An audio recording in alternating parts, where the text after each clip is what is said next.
vamos a dar continuidad en la siguiente sesión, en esta segunda sesión de este diploma o diplomado sobre atención al usuario, trámite documentario, gestión documental y archivos y digitalización. Entonces, en tal sentido, vamos a proyectar la diapositiva del día de hoy con la temática correspondiente.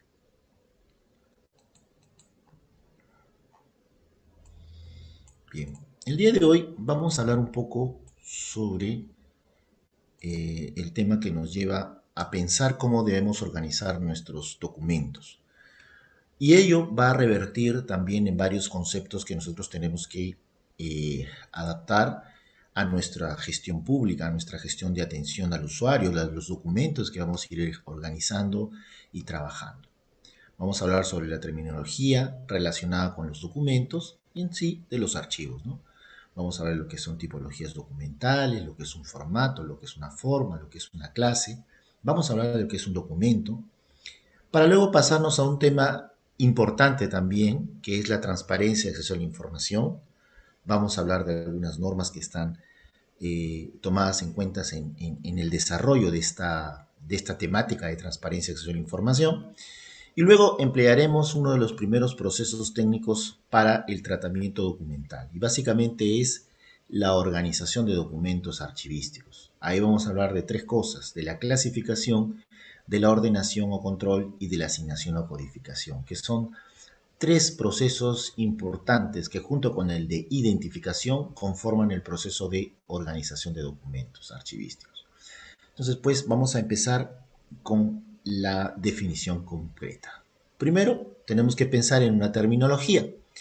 ¿Y qué cosa es una terminología archivística y de gestión documental? Básicamente es una gestión que nosotros es una suerte de términos o glosario o conceptos que tenemos que manejar en toda gestión pública.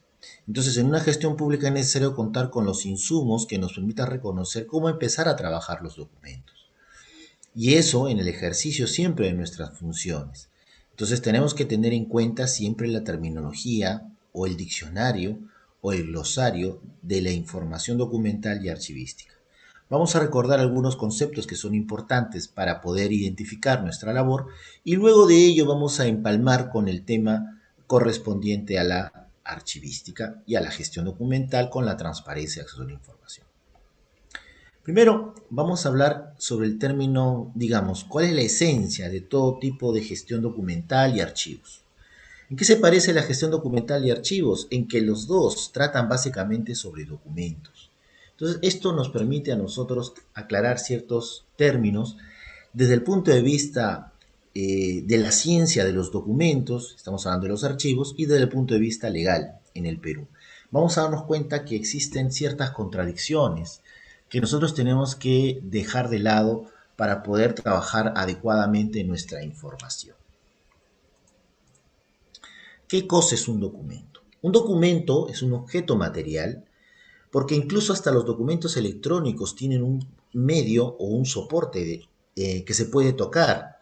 Ejemplo, si tenemos un documento digital, un documento que supuestamente es virtual, ese documento está almacenado en un soporte físico. Y ese soporte físico es una computadora que tú puedes tocar, que tú puedes oler, que tú puedes palmar. Entonces existe un objeto material. Para el caso de los documentos, estos documentos electrónicos también tienen su objeto material. Entonces, ¿qué se produce? Los documentos no se crean, los documentos se producen. ¿Qué significa esto? Que una creación es una invención humana, ¿no? Entonces, por ejemplo, creamos una obra de arte, creamos por ejemplo, un plato de cocina, comenzamos a crear. Pero en cambio, los documentos se producen. ¿Qué significa que se producen? Que se generan, distribuyen, emiten, despachan, ¿no? Pero siempre bajo una función o una responsabilidad. Es la manera en que nosotros entendemos cómo se van generando los documentos. Entonces, acá tenemos cinco términos que debemos conocer. Todo documento que se genera bajo un ejercicio de una responsabilidad, entiéndase, función, competencia, trámite, actividad y proceso, son documentos producidos en el ejercicio de una función. Y ojo, estos documentos producidos en el ejercicio de una función son documentos de archivo. Los documentos que no son producidos en el ejercicio de una función, que tienen un autor o tienen un creador, son documentos de biblioteca. Esa es la diferencia entre documentos de archivo y documentos de biblioteca. Entonces, al documento se le atribuye el término récord. Ustedes van a encontrar, por ejemplo, en varios documentos o varios libros en otro idioma que utilizan la palabra récord, ¿no? Entonces, es una comparación. Y en la lengua latina, es decir, el latín, se le conoce como documentum, ¿no? Documentum. La palabra documento deriva del verbo docere, que significa enseñar o instruir. Según el glosario de Interpares, que es un proyecto para el desarrollo de la información y archivos digitales, un documento es la unidad indivisible de información constituida por un mensaje fijado a un medio de manera ordenada. Un documento tiene, por tanto, siempre una forma fija y un contenido estable, es decir, que no se puede alterar, que no se puede modificar, que no se puede borrar. Entonces, los documentos tienen que tener estas características para ser concebidos como documentos. Según la norma ISO, que estamos hablando de la 15489, que es la de gestión electrónica de documentos, dice que un documento es la información creada, recibida y conservada como evidencia y como activo por una organización o individuo. Como ya vimos acá, la información se crea, los documentos no, los documentos se producen. ¿Ya? Entonces, siempre un documento que tiene o contiene información creada, recibida y conservada como evidencia, evidencia significa que es el testimonio de algo, ¿no? Y como activo, activo significa que representa un valor para la entidad, ¿no? Entonces, por una organización o individuo en el desarrollo de sus actividades o en virtud de sus obligaciones legales. Entonces, en torno a eso, al desarrollo de sus actividades o virtud de sus obligaciones legales, podemos ya darle forma a la definición de documento. ¿Qué cosa es un documento público? Esto es algo que también es importante reconocer para poder identificar que los documentos son esencialmente la prueba de una actividad, de una acción. Un documento público, de acuerdo a las normas establecidas en el Código Penal y en el Código Civil, asimismo en el Código Procesal Civil y en el Código Procesal Penal, se relacionan con la gestión de un funcionario público que ejerce sus competencias o sus atribuciones y que parte de esas atribuciones y competencias es la generación de un documento. Entonces, toda exigencia funcional tiene importancia porque eso de generar documentos, ¿no es cierto?, está tipificado, ¿no?, dentro del ámbito civil, comercial, penal, ¿no?, en general. Entonces, el documento público no es otra cosa que aquel que es firmado por funcionario o servidor público o que es atribuido a este, ¿no? Pero no solamente eso, sino también aquel documento que llega a la administración pública para la toma de decisiones. Entonces, ese es un documento público, ¿no? No todo documento suscrito por funcionario le otorga el mencionado carácter que exige la norma. Para ello es necesario que la autoridad que lo haya suscrito sea competente para dar fe de los hechos. Es decir, si tú, por ejemplo, elaboras una declaración jurada diciendo que se tiene que firmar un convenio marco entre una institución y otra, pero no eres la persona que tiene esa competencia, entonces ese documento no es válido, ¿no? Entonces es importante mostrar pues el término competencia para decir que el documento es un documento público. Entonces, tal situación permitirá dar al documento un efecto, ¿no?, que puede ser oponible a terceros. Entonces, cuando se conoce que un documento es oponible a terceros, se le llama ergo omnes, ¿no?, que le da, lógicamente, seguridad jurídica. El Código Procesal Civil señala que es documento público, primero, el otorgado por funcionario público en el ejercicio de sus atribuciones. Segundo, la escritura pública y demás documentos otorgados ante o por notario público según la ley, y aquel al que las leyes especiales le otorguen dicha condición. La copia del documento público tiene el mismo valor que el original. ¿Dónde está establecido eso? En el Código Procesal Civil. Si está certificada por auxiliar jurisdiccional respectivo, notario público o fedatario según corresponda. Es decir, la copia para tener el mismo valor que el original tiene que estar certificada por auxiliar jurisdiccional, un fedatario, por ejemplo, notario público o mismo fedatario, ¿no? Entonces, ello siempre tiene que estar contemplado dentro del desarrollo de las funciones y competencias. Por eso, cuando tú haces una certificación de documentos, tienes que tener esa competencia para hacer esa certificación. Si no, como es lógico, pueden haber ahí ciertos elementos que al final terminen diferenciando pues tu trabajo del de otros, ¿no? Entonces, siempre tiene que haber competencia. El artículo 428 de este código habla sobre la falsedad genérica ideológica, Código Penal, perdón, y dice, el que inserta o hace insertar en instrumento público, es decir, una escritura pública, declaraciones falsas concernientes a hechos que deban probarse con el documento, con el objeto de emplearlo como si la declaración fuera conforme a la verdad, será reprimido si de su uso puede resultar algún perjuicio con pena privativa de libertad no menor de 3 ni mayor de 6 años. Entonces hay que tener mucho cuidado cuando nosotros vamos a generar, producir o recibir incluso documentos públicos. ¿Cuáles son los elementos que identifican al documento público? En primer lugar es el soporte.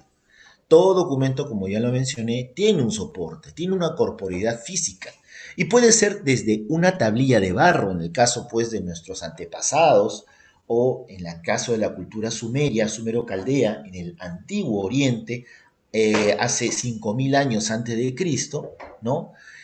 Hasta un disco óptico, que es lo que utilizamos actualmente, y posteriormente pues la información que encontramos en cloud computing, ¿no? O sea, en la nube. Entonces, esa información también tiene un soporte y ese soporte pues es el servidor o la computadora donde se guarda esa información. Entonces, la información no es otra cosa, es otro elemento de los documentos que es la noticia que transmite. ¿Qué es qué información?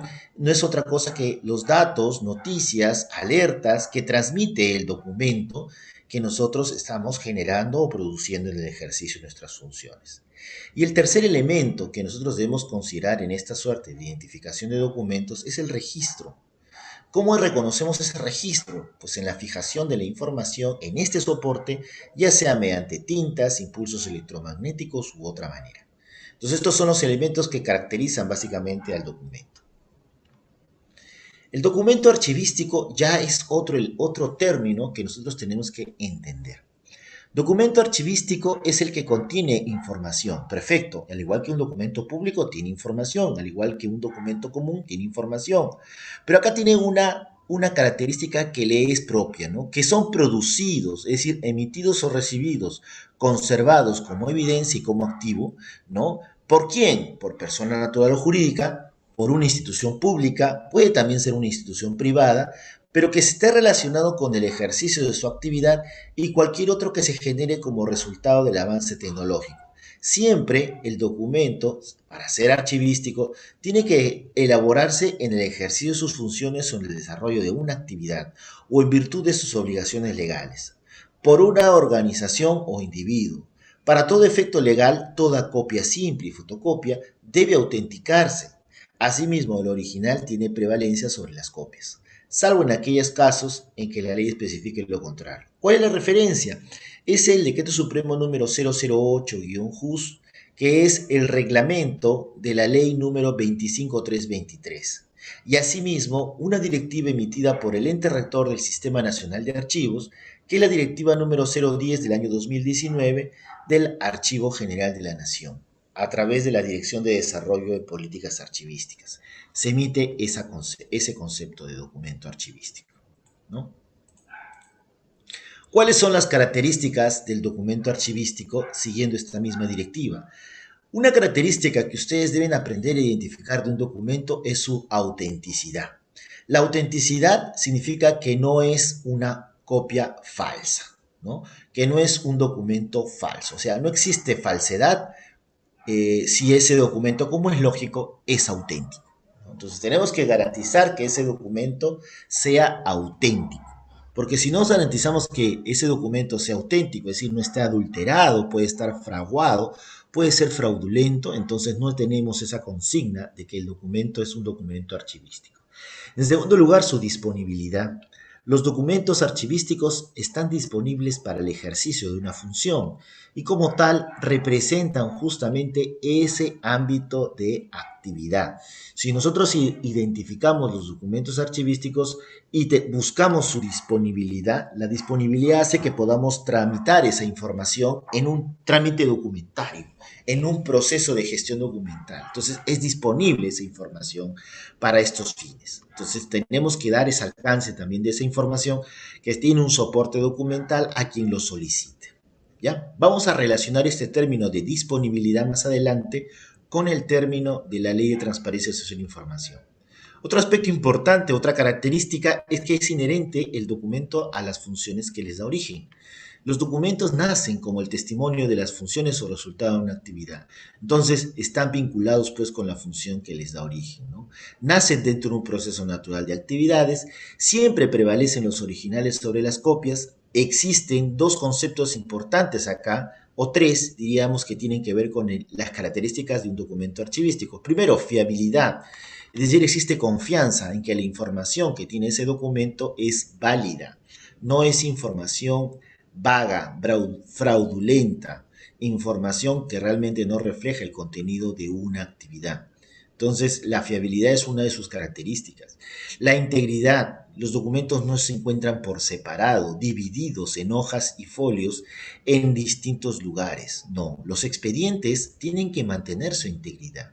¿Qué cosa es un expediente? Es un conjunto de documentos simples que reflejan un acto, un procedimiento o un proceso, ¿no? Entonces, tenemos que mantener la integridad de los expedientes. Un expediente judicial, por ejemplo, tiene que mantener su integridad para poder atender a las necesidades o a la información que se va a ir generando en su ejercicio o en su desarrollo.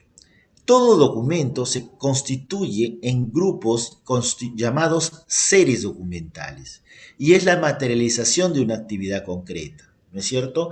Nosotros tenemos que aprender a identificar nuestras series documentales para poder conocer realmente cómo vamos a darle el valor a los documentos que queremos transferir, que queremos eliminar, que queremos de una forma u otra valorar, poner en valor, ¿no? Entonces, para tal fin es necesario identificar no al documento propiamente, sino a la serie documental, ¿no?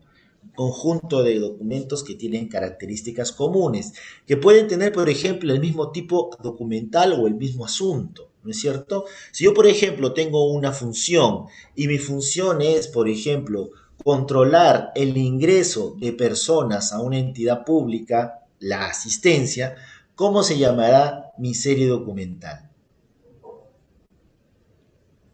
¿Mm?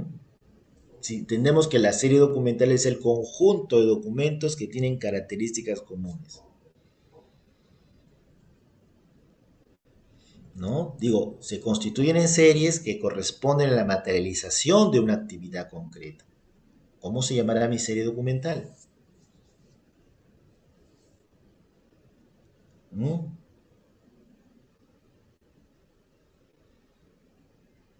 Bueno, si tengo un conjunto de documentos que corresponde a una función, tengo que identificar la función. Si mi función es control de asistencia, tengo que ese control de asistencia tiene un cuerpo o un documento, ¿no es cierto? ¿Dónde nosotros vemos el control de asistencia, estimados participantes? ¿En qué documento? Todos ustedes, la mayoría, bueno, trabajan en instituciones públicas. En la vez pasada conversamos sobre ese tema. Bueno, será en un listado de asistencia, ¿verdad? Un listado de control de asistencia, un registro de control de asistencia. Entonces ahí es donde nosotros verificamos que ese documento es útil para esa función. Y la suma de este registro o este listado de asistencia me dará el origen a mi serie documental. Si un listado es un documento, la serie es el conjunto. ¿Cómo se llamará ese conjunto? Simplemente llamaremos listados de asistencia o registros de asistencia o controles de asistencia, siempre en plural. porque refleja el conjunto de documentos, ¿no? Entonces es una característica del documento archivístico. Los documentos archivísticos conforman series. Otro, todo documento tiene una estructura formal que nosotros conocemos como tipo documental.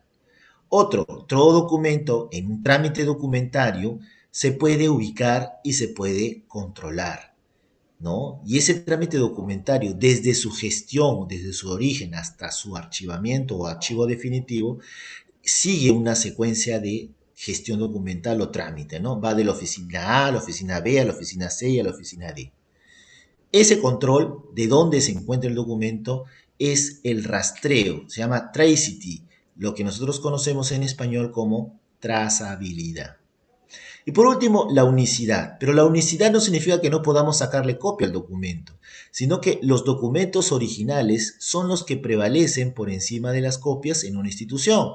Por tal sentido, se busca que en el archivo central o en el archivo de gestión, en los archivadores de palanca, se manejen específicamente documentos originales, únicos. Y ese dato único hace que el documento no se pueda perder. Entonces los documentos son únicos, ¿por qué? Porque su ruptura o su destrucción no permitiría, lógicamente, que la información o el soporte o el derecho que le asiste a ese documento tenga vigencia. ¿Por qué? Porque cuando se pierde un documento ya no hay sustento para poder determinar un derecho, ¿no? Ya no hay ese sustento. Entonces es importante que los archivos se manejen y se cuiden, porque si no se cuidan se pierde esa unicidad de información. Es decir, esa información es única, no la vas a encontrar en otro sitio, es alguna fotocopia, pero siempre va a ser fotocopia, no va a ser el original. A diferencia de un libro, donde un libro puedes tener 5 ejemplares o 5 volúmenes similares, y pierdes uno, pues los otros tienen el mismo valor. En este caso no. La unicidad hace que los documentos originales prevalezcan a las copias y como tal sean los que deban guardarse en un archivo.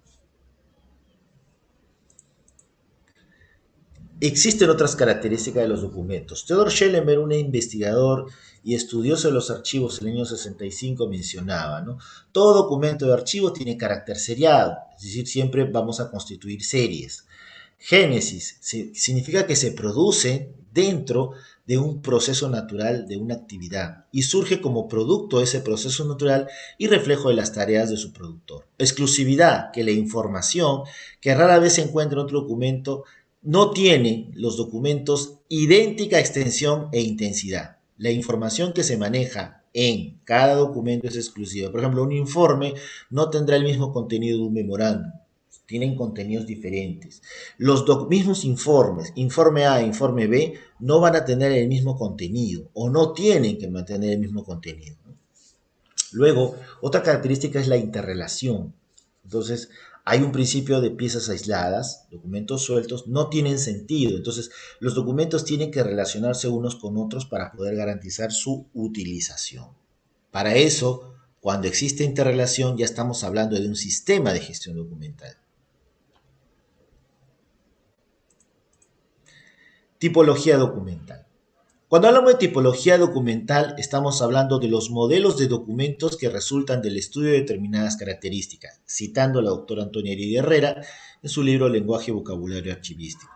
Entonces, acá tenemos que el modelo o formato parte de un uso prioritario, es decir, utilizamos tipos documentales para distintos usos. Titularidad, algunos son los que pueden garantizar que son dueños de ese documento. Tradición documental, tenemos ciertos elementos que nos permiten generar unos documentos para algunos casos y generar otros para otros, ¿no? Soporte, es decir, la parte física, qué es lo que tocamos. Composición, es decir, la forma en que redactamos el documento. Características físicas. No todos los documentos, por ejemplo, tienen el mismo tamaño. Hay documentos que tienen otro tamaño. No todos los documentos vienen en el mismo soporte. No todos los documentos son de papel. Hay algunos que son electrónicos, otros que son fotografías. De otra manera podemos identificar esos documentos. Y por último, la disposición de elementos de información. ¿Cómo es que nosotros encontramos información de acuerdo a la contextura o estructura del documento? Según Antonio Heredia, entre los tipos documentales más comunes, por ejemplo, tenemos las actas de nacimiento, los contratos, los padrones de habitantes, expedientes de declaración, entre otros, ¿no? Hay otros, por ejemplo, más raros, ¿no? Por ejemplo, una real cédula, un real orden, un testamento, un derrotero de ruina, en fin, distintos tipos de documentos que van a irse generando en el ejercicio de una función, ¿no? Entonces, según el modelo de gestión documental MGD, aprobado con la resolución del Gobierno Digital número 01 del 2017, se entiende por documento a toda información registrada en cualquier soporte, sea textual, cartográfico, audiovisual, automático, táctil y otros de semejante naturaleza. Es decir, ya entendemos qué cosa es un documento, cuál es su tipología documental.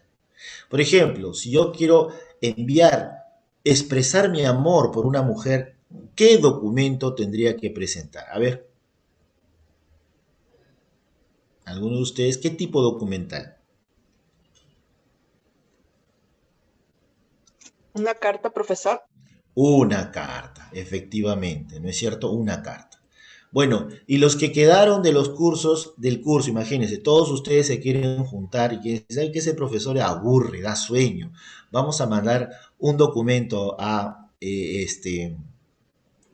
ay, a ESIEP para que nunca más lo vuelvan a contratar. ¿Qué tipo de documento presentaría? ¿Sería una carta? ¿Mm? Un reclamo. El reclamo es la función, ¿no? Yo reclamo, una queja es una función, pero ¿qué documento? Todos ustedes firmarían, ¿no? Por medio del presente tenemos a bien solicitarle que retiene inmediatamente ese profesor porque es una persona que no nos enseña mucho y queremos que nos cambien de profesor. Atentamente y firman todos. ¿Cómo se llamaría ese documento? ¿Solicitud? No, la solicitud es un tipo documental que le presenta a una persona individualmente, pidiendo algo. Esa es una solicitud, ¿no? Esa es una solicitud. Pero es algo así como que le recuerdas a la entidad, oye, ¿sabes qué? Ten memoria, pues, ¿no? Ese profesor no nos conviene. ¿Qué documento sería? ¿Mm? Memorándum. Memorándum es una comunicación no formal entre dos oficinas que se quieren decir cosas tan sencillas como, mira, te estoy pasando esto, te estoy entregando aquello. Es una comunicación no formal. Los memorándums tienen menos formalidad que los oficios, por ejemplo. Entonces, cumplen ese rol, ¿no? Entre partes, ¿no? Pasarse información, a darse algunos alcances, recordarte algo o incluso llamarte la atención, ¿no? Por ejemplo, hay memorándum de llamado de atención, que no es una resolución donde quede un acto firme de sanción, pero es una advertencia por si estás cometiendo alguna falta, ¿no? Entonces, memorándum es eso, ¿no? No, la respuesta es memorial. Nosotros presentamos un memorial cuando nosotros nos quejamos sobre un determinado hecho. Por ejemplo, falta agua en San Juan de Lurigancho. Todos los vecinos se juntan y presentan un memorial. ¿Y lo presentan ante dónde? Ante la municipalidad. Entonces, los tipos documentales responden a las necesidades o a los tipos de trámite que existen en la gestión documental. Entonces, hay que saber distinguir los tipos documentales para poder generar adecuadamente nuestra información. ¿Correcto? Bien. Ahora bien, un tipo documental es un documento singularizado por su estructura física. Entonces, esa singularización hace que tenga una forma y un contenido único o sustantivo, ¿no? Hay tantos tipos documentales como actividades, ¿no? Que realiza el ser humano. Por ejemplo, cartas, informes, actas, leyes, memoriales, etcétera, ¿no? Y cumplen la función de distinguir, ¿no? Las acciones comunes en todas las instituciones, que son tipos documentales propios de cada institución. Es decir, distinguimos los tipos documentales de acuerdo a las funciones, ¿no? A ver, yo les voy a hacer un ejercicio. Es importante identificar los tipos documentales. Necesito vacaciones y voy a mi institución pública y presento un documento. ¿Cuál será su tipo documental de por sí?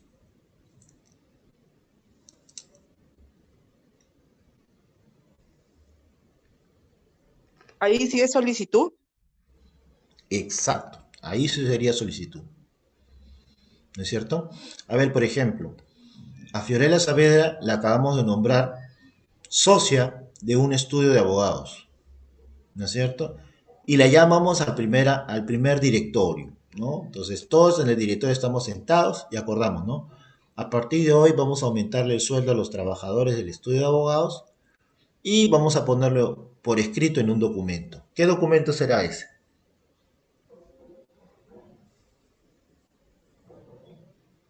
Fiorella, ¿qué documento sería?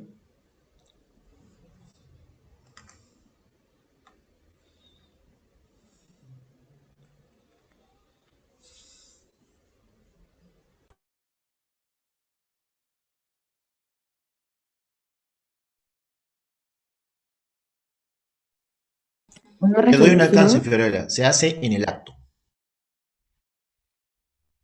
No, no, se hace en el acto. Todos llegamos a un acuerdo. Se llama acuerdo incluso, ¿no? Llegamos a un acuerdo y lo hacemos en el acto. En el acto hacemos un documento. ¿Cómo se llama ese documento? Un acta. Exacto, un acta. Y como se hace en acuerdo de directorio, será acta de directorio o acta de sesión o acta de reunión, ¿no? Entonces encontramos esa definición de ese tipo documental. ¿De acuerdo, Fiorella? ¿No? Por ejemplo, Osvaldo, ¿tú le puedes mandar un informe a tu trabajador diciendo que está despedido? Estimado trabajador, se encuentra usted despedido. ¿Lo puedes hacer? Ah, Osvaldo es nuestro amigo, ¿no? A Yajaira, Yajaira, ¿puedes hacer eso?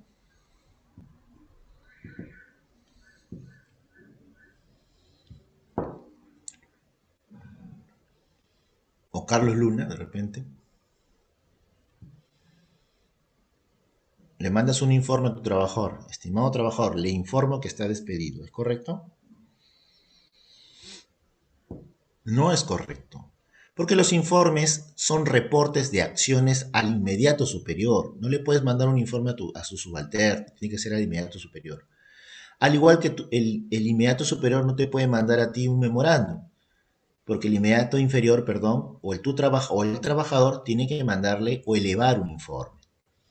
¿Ya? Entonces los tipos documentales responden a esas necesidades de la administración pública. Bien. Forma. Todo documento tiene forma. Y es importante especificar si los documentos son originales o copias.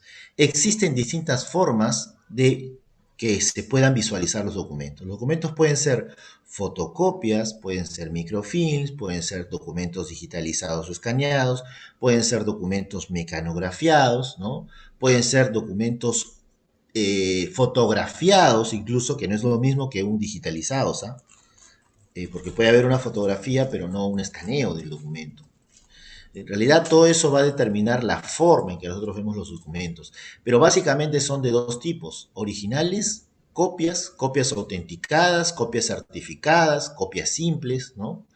Dos ejemplares. Es la manera en que nosotros visualizamos los documentos.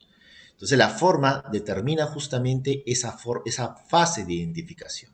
Por ejemplo, si nosotros tenemos una resolución original y tenemos una resolución que es una fotocopia, ¿tendrá el mismo valor o no?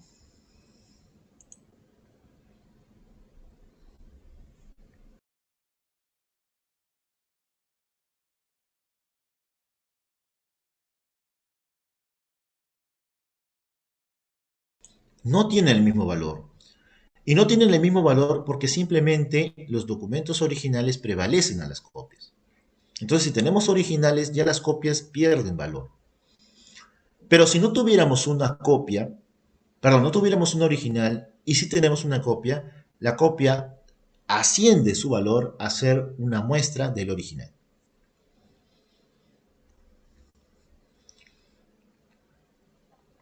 Otra característica de los documentos es la cantidad. Solamente los documentos pueden mostrar cantidad y es necesario indicar la cantidad de lo que se está describiendo. Entonces, los documentos nosotros podemos medirlos o bien documento por documento o folio por folio, como también podemos medir en metros lineales. También podemos medir en unidades de instalación, ¿no? También podemos medir la cantidad de páginas. Una cantidad de páginas no es lo mismo que la cantidad de folios. Acuérdense bien que una hoja tiene un solo folio, pero tiene dos páginas.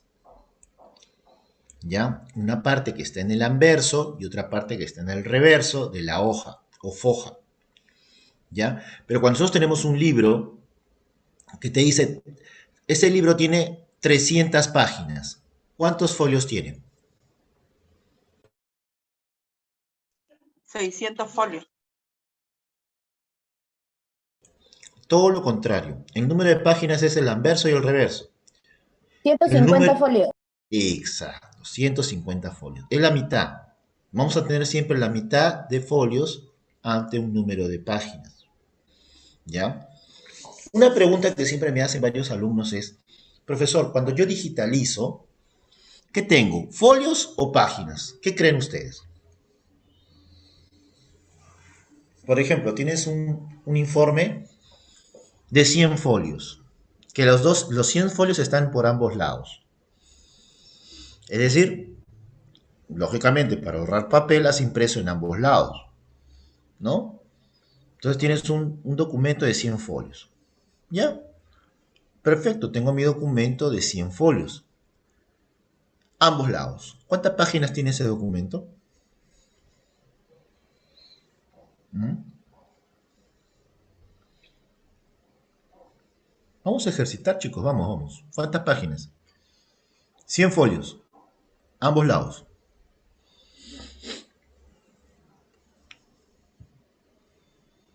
¿Mm? Ah, ¿ninguno?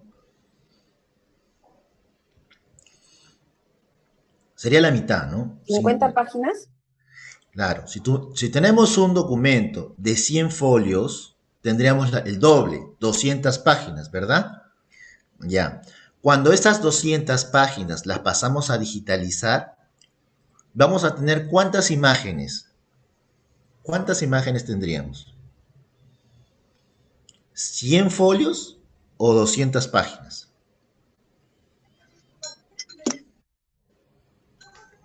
200 páginas. 200 páginas. Entonces, el término más apropiado cuando nosotros digitalizamos es páginas, porque no vamos a visualizar ahí folios, lo que estamos contando son páginas, son imágenes que nosotros tenemos digitalizadas, ¿no es cierto? Por eso es que cuando tú digitalizas y aparece el PDF, arriba te dice página, no te dice folio. Pero algunas personas se han equivocado y dicen, bueno, son folios electrónicos. No existe folios electrónicos, son páginas. Páginas de un documento que puede tener ambos lados o que puede estar solamente de un solo lado, ¿no? Entonces, ¿qué se recomienda? Se recomienda, si vas a utilizar ambos lados, ¿no? Digitaliza solamente la información que tenga contenido, no la información que no tenga contenido. O sea, los espacios en blanco no se digitalizan. Por eso es que a veces no coinciden los números de folios, los números de páginas, entre los documentos físicos o en papel con los documentos digitales o digitalizados de esos documentos de papel. Porque en los documentos físicos, lógicamente, hay hojas en blanco, pero en los documentos digitalizados no debería haber hojas en blanco, ¿no? Depende cómo ha sido digitalizado el documento. Algunos emulan exactamente cómo es el documento. Emular significa tratan de igualar al documento físico con el digital. Pero lógicamente a nosotros no nos interesan los espacios en blanco. A nosotros digitalmente lo que queremos ver es el número de hoja, es la información que está contenido en ese documento. Entonces ahí viene la diferencia, ¿no? De repente en uno tengo 200 páginas, pero cuando reviso el digital, en el digital tengo 137, 141. ¿Por qué? Porque varios documentos digitalizados de los documentos físicos que tienen espacios en blanco no han sido considerados. Entonces, eso es algo importante en el proceso de identificación de la cantidad. La cantidad describe la cantidad de información visible en una determinada hoja. Puede ser el anverso o puede ser el reverso. Si es el anverso y el reverso, va a dictaminarse el establecimiento de páginas. Pero si solamente tenemos información en el anverso, es decir, no a la vuelta, entonces contamos el número de folios. Al mismo tiempo, nosotros tenemos que identificar distintas clases de documentos. Cuando hablamos de clase, estamos hablando de cómo nosotros podemos ver a los documentos. Y los documentos tienen distintas clases. Una clase, por ejemplo, son documentos textuales, que son los que transmiten la información mediante la escritura, ¿no? La mayoría están en soporte papel y estos pueden ser manuscritos cuando escribimos a mano, mixtos, donde puede haber documentos que están escritos a mano y sean también escritura textual a través de una impresión, y impresos, donde solamente encontramos documentos impresos. Mixtos, por ejemplo, son aquellos que tienen anotaciones y que tienen también firmas. Entonces, estos documentos son mixtos. Luego también tenemos documentos gráficos, que transmiten la información mediante formas y colores. El soporte también es el papel, pero también es diferente al de los textuales. Por ejemplo, mapas, planos, dibujos, croquis, diseños. Esos son documentos gráficos. Luego tenemos documentos visuales, donde transmiten la información a través de lo que podemos ver y emplean una imagen fija. Ejemplo, fotografías, diapositivas, transparencias, microfilms, tomografías, resonancias magnéticas, ecografías. Esos son documentos visuales. Pero la imagen es fija. Luego tenemos documentos sonoros, que son los que reproducen y graban sonidos. Solo retienen la voz y el sonido. Transmiten la información a través del oído. Ejemplo, las grabaciones de audio, los MP3, ¿no? Que tienen información auditiva. Las clases que ustedes van a tener tienen parte, son documentos sonoros. Pero si se puede ver un dibujo o puede verse un movimiento, ya no sería estrictamente sonoro, sino serían documentos audiovisuales. Y los documentos audiovisuales son aquellos que tienen información y la transmiten a través de imágenes en movimiento y sonido. Ejemplo, películas, videos, ¿no? En todos los formatos, ¿no? AVI, MP4, en un video, en un VHS, en un Betamax. Son documentos audiovisuales, donde podemos escuchar y ver a la vez una imagen en movimiento y el sonido que emite esa imagen en movimiento. Entonces podemos tener archivos audiovisuales donde podamos encontrar solamente estos tipos de documentos.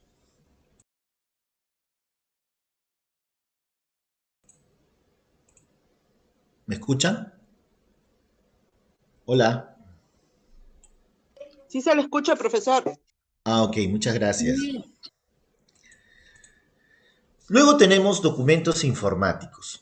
Estos documentos informáticos es lo que actualmente se conoce como documentos electrónicos. Es decir, los documentos informáticos tenemos entre los documentos informáticos documentos también electrónicos, que son creados por las computadoras, los ordenadores, ¿no? Ejemplo, disquetes, CD-ROM, ¿no?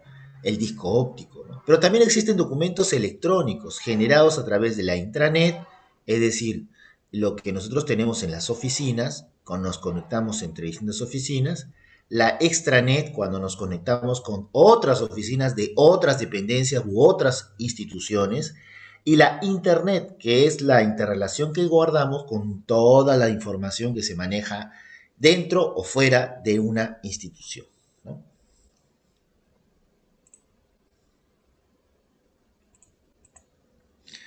Luego también tenemos documentos táctiles, que son los que transmiten la información a través del tacto y son usados, por ejemplo, por los ciegos en el caso del sistema braille, ¿no?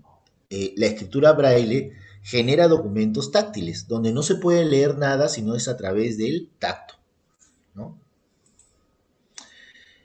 Como ya lo mencioné en la clase pasada, en el caso de los documentos, de acuerdo a los documentos que se generan en el modelo de gestión documental, generan una evidencia, que es la documentación de una actividad, y es una prueba de la realización de esa actividad. Pero ¿qué cosa puede demostrar esa evidencia? Primero, que ha sido creada en el curso de una actividad. Segundo, que esa misma actividad o que la misma evidencia está intacta. Tercero, que está completa. Y cuarto, que no se limita al sentido legal del término, sino también al manejo de la información completa. Estos términos se relacionan con términos que ya nos van ingresando en un mundo diferente. Ya no tenemos solamente documentos en soportes de papel. Ahora los documentos van más allá y van específicamente hacia lo que es lo digital. ¿Qué cosa es lo digital? Lo digital es un término asociado a la tecnología. Se comenzó a utilizar cuando la ciencia tecnológica hizo su presencia en los diferentes campos, ¿no? Puede ser, por ejemplo, el uso de dispositivos destinados a la generación, o sea, cómo vamos a generar, transmitir o procesar datos y de las señales que emiten esos datos. En este caso serán las señales digitales. Para hacer una sociedad digital tenemos que hacer una transformación cultural, hay que hacer una gestión del cambio y también visualizar e implementar una política y objetivos de un gobierno estrictamente digital. ¿Para qué? ¿Por qué utilizamos actualmente la información digital o los documentos digitales? Básicamente para tres problemas que se suscitan en la administración pública. Primero, la reducción de acciones deshonestas. Cuando más tenemos utilización y servicio y también tenemos la información a la mano, reducimos acciones deshonestas. ¿Qué más deshonesto no puede ser tener, por ejemplo, un formato que nadie conozca? O que puede haber incluso hasta un cheque de un alcalde que nadie lo haya visto. Entonces, para tal fin es importante que la información esté digitalizada, porque con tiempo muy reducido se puede verificar que esa información es la correcta, ¿no? Al mismo tiempo, reducimos, ¿no? Hay una reducción de los errores que puedan suscitarse en la información que se va a digitalizar. Cuando hablamos del término digitalizar, estamos incorporando información a un sistema. Estamos, como quien dice, agregando datos a una computadora. Entonces, reducimos los errores que puedan suscitarse o las dudas razonables que puedan suscitarse por un determinado acto administrativo. ¿Ello qué cosa hace? Que incremente nuestra transparencia. Entonces, cuando mayor digital, mayor procesamiento o procedimiento electrónico administrativo, ¿no? Se implemente el documento digital, va a haber mayor transparencia en la gestión. Todo documento en soporte digital o electrónico tiene un medio con el cual podemos visualizarlo, analizarlo, transmitirlo o transferirlo de acuerdo a la necesidad que tenga cada documento electrónico. Entonces, ese medio se conoce como medio electrónico. ¿Qué cosa es un medio electrónico? Es un mecanismo, instalación, equipo o sistema que permite producir, es decir, elaborar o generar documentos, almacenar. Cuando hablamos de almacenamiento estamos hablando de información. Ojo, nosotros podemos almacenar información, sí, pero no almacenamos documentos. Lo que hacemos es archivar documentos, no almacenamos documentos. La información sí se puede almacenar o transmitir documentos, datos e informaciones, incluyendo cualquier red de comunicación abierta o restringidas como la Internet, la telefonía fija y móvil u otras. Entonces, el medio electrónico es donde vamos a encontrar estos documentos, ¿no? Entonces podemos encontrarlo en la Internet, podemos encontrarlo de repente en un archivo o una bóveda, podemos encontrarlo digitalizado el documento en una determinada computadora. Entonces el medio electrónico es importante porque nos permite saber dónde ha sido generado ese documento. Uno de estos medios electrónicos es lo que la legislación del uso de tecnologías para la generación de documentos denomina microforma. ¿Qué cosa es una microforma? Una microforma es una imagen reducida y condensada o compactada o digitalizada de un documento. Entonces nosotros cuando escaneamos o colocamos nuestro documento en un determinado escáner, ¿no? Estamos capturando la imagen de ese documento y luego guardando esa imagen en un archivo. Ese archivo tiene que tener un soporte, un medio que no se pueda alterar, que no se pueda destruir, que no se pueda fraguar. Ese medio donde se archiva, donde se guardan estas imágenes reducidas, se conoce como microforma, ¿no?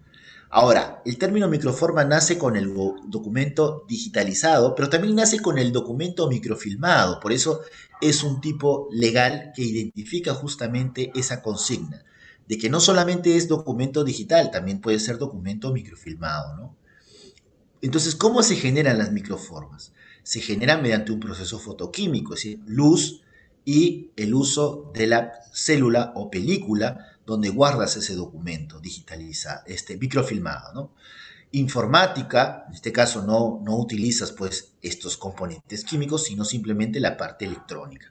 Electromagnética, electrónica, que emplea alguna tecnología de efectos equivalentes, de modo que la imagen se conserve y puede ser vista y leída por la ayuda de equipos visores o métodos análogos, ¿no? Es decir, los documentos digitalizados y que están contemplados en una microforma solamente pueden ser vistos a través de un equipo de cómputo o un equipo especializado para visualizarlo, ¿no? También nosotros esas microformas podemos reproducirlas en copias impresas, al igual que un documento original. Según la ley 26612, que es la ley de firmas y certificados digitales, están incluidas en el concepto de microforma tanto los documentos o procedimientos informáticos o telemáticos o medios similares, ¿no? Como la microfilmación. Bien, ya hemos visto qué cosa es una microforma. Ahora, ¿qué cosa es un microarchivo? Microarchivo no es otra cosa que es un conjunto ordenado y codificado de los elementos materiales de soporte portadores de microformas grabadas. Es decir, ese disco donde tú guardaste esa información, en su conjunto está guardando muchas microformas. Entonces, como guardas muchas microformas en ese disco, en esa computadora, en ese servidor, ese disco, computadora o servidor funciona algo así como una bóveda donde guardas esa información. Entonces, para poder recuperar esa información necesitas un sistema de índices, que no es otra cosa que un medio de recuperación, donde puedas tú buscar, donde puedas reproducir en copias exactas y donde puedas examinar visualmente el documento.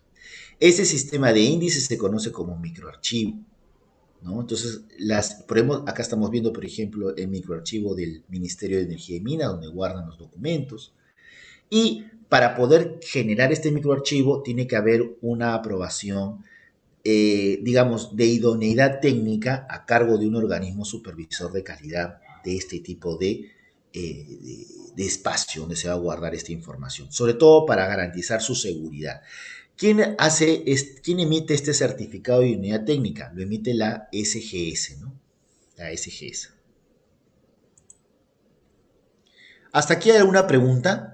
Lo que es microarchivo, lo que es microforma, lo que es medio electrónico, lo digital, evidencia y los tipos de documentos, los forma. ¿Alguna pregunta? Como les dije, hoy día vamos a ver terminología, pero ya vamos a terminar la terminología. ¿Ya? A ver, yo le pregunto a cualquiera, a ver si me dan respuestas, si han entendido la clase. Si no, vamos a dar más ejemplos. ¿Alguno de ustedes sabe? A ver, si yo tengo un CD donde en ese CD guardo imágenes digitalizadas, por ejemplo, de las órdenes de compra de la SUNAT, ¿no es cierto? Guardo todas las imágenes digitalizadas de las órdenes de compra de la SUNAT. ¿Cómo se llama ese CD?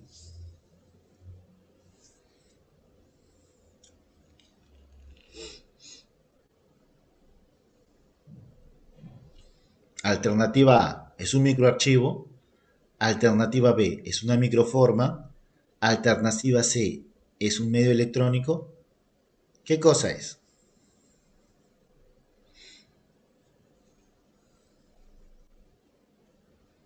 Bueno, se los dejo para su casa, ¿ya? A ver, con esto pasamos a la definición que creo que toda persona que elabora o estudia el término de gestión documental y trámite documentario debe conocer. El documento electrónico. ¿Qué cosa es el documento electrónico? Es la unidad de información indivisible que testimonia más de una acción con independencia. Se tiene que entender al documento en relación de datos e información elaborado en un medio similar. Con esto voy a hacer la primera explicación en pizarra. Cuando hablamos de datos y cuando hablamos de información, estamos hablando de dos caras de una misma moneda. En realidad, los datos son un conjunto de información. Y la información no es otra cosa que la relación de datos que puedan tenerse sobre un determinado tema. Entonces, nosotros cuando hacemos información, encontramos datos y también encontramos referencias. Pero cuando nosotros vemos datos, encontramos información relativa a un determinado hecho que queremos estudiar o analizar. Por ejemplo, si nosotros buscamos los datos de una persona, esos datos pueden ser importantes, ¿verdad? A ver, Angie, ¿cómo estás? Angie Vanessa, ¿qué tal? Buenas noches. Buenas noches. Angie, te voy a hacer unas preguntas para hacer tu base de datos, ¿ya? Primera pregunta, tu segundo nombre. Vanessa, con doble Z. Ah, qué bonito. Vanessa con doble Z. A ver, Vanessa, ¿no es cierto? Ujú. Vanessa. Ya. Así. Y te voy a poner un rango para que vean que los datos. Edad entre 20 y 30, 30, 40, 40, 50. 2030. Entre 20 y 30. Ya.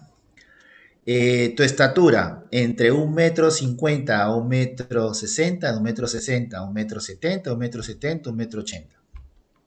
1,50 m, 1,60 m. 1,50 m, ya. A ver, voy a ponerle, a ver, un ratito. 1,50 m, 1,60 m, ¿no? Ya. A ver, otro. Color de cabello. Rojo, azul, verde, naranja, rosado, negro, Negro. negro, negro. ¿Ya? A ver, otra cosa. Mm, bueno, es que es muy difícil preguntarle datos a una dama porque eso también es importante. Hay datos que no se pueden preguntar.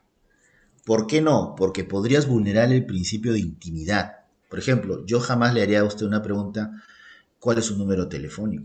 Porque si yo lo pongo acá, lógicamente todo el mundo va a saber que usted se llama Vanessa y que su número telefónico es tanto. Y ahí podría haber acoso, no sé. Por eso esos datos no se deben preguntar. Solamente diga, sí, yo tengo dos alternativas de datos. Gmail o Hotmail.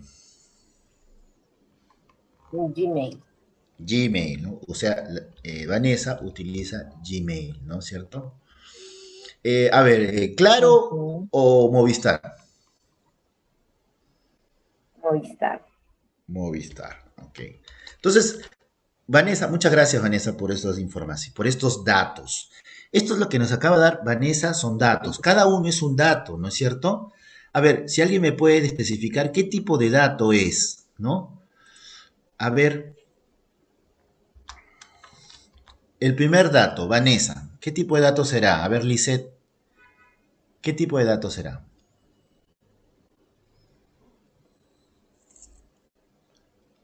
¿Mm? Yajaira.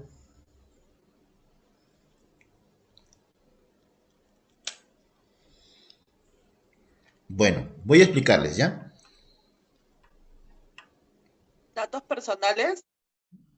Todos son datos personales. Lo que pasa es que diferenciamos los tipos de datos. Cuando hablamos de un nombre, a estos datos le damos esta tipología, datos de nombre. Pero en la ciencia de la información, estos datos de nombre van a ser conocidos como datos data onomástica. La data onomástica refleja nombres. Cuando hablamos de números, damos data numérica, ¿no? Data numérica.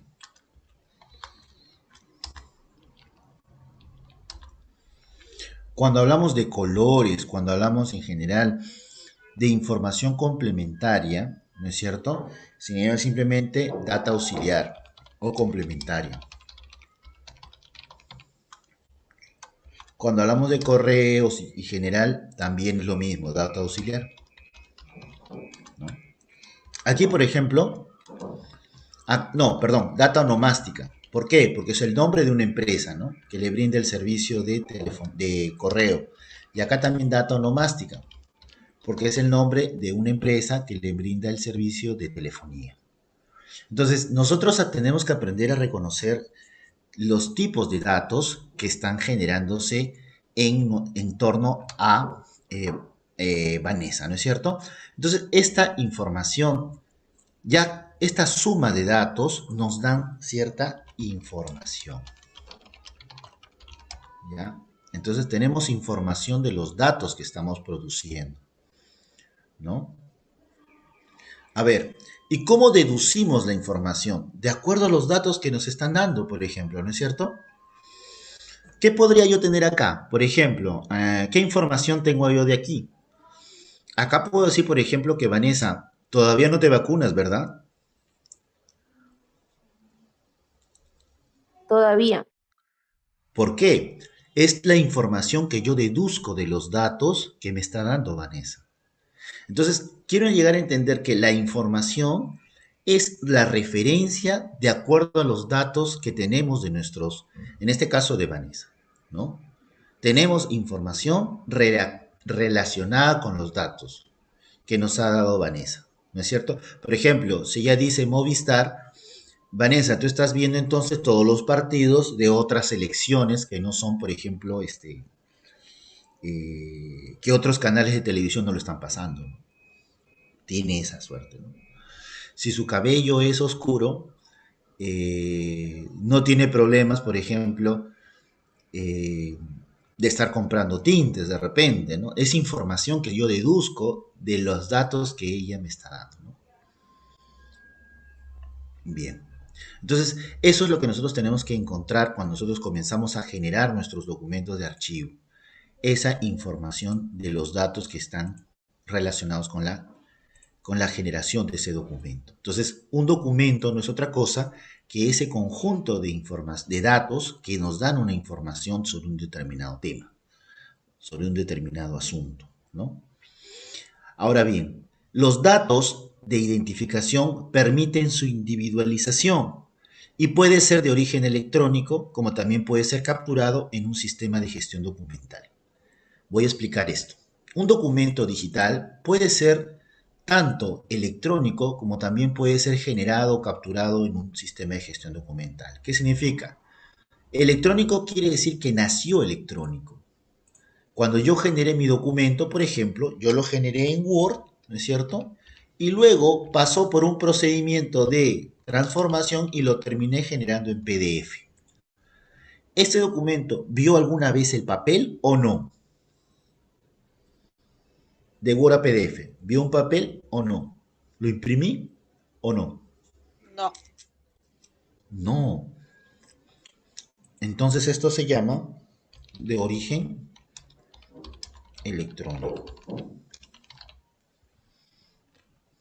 ¿Ya? De origen electrónico.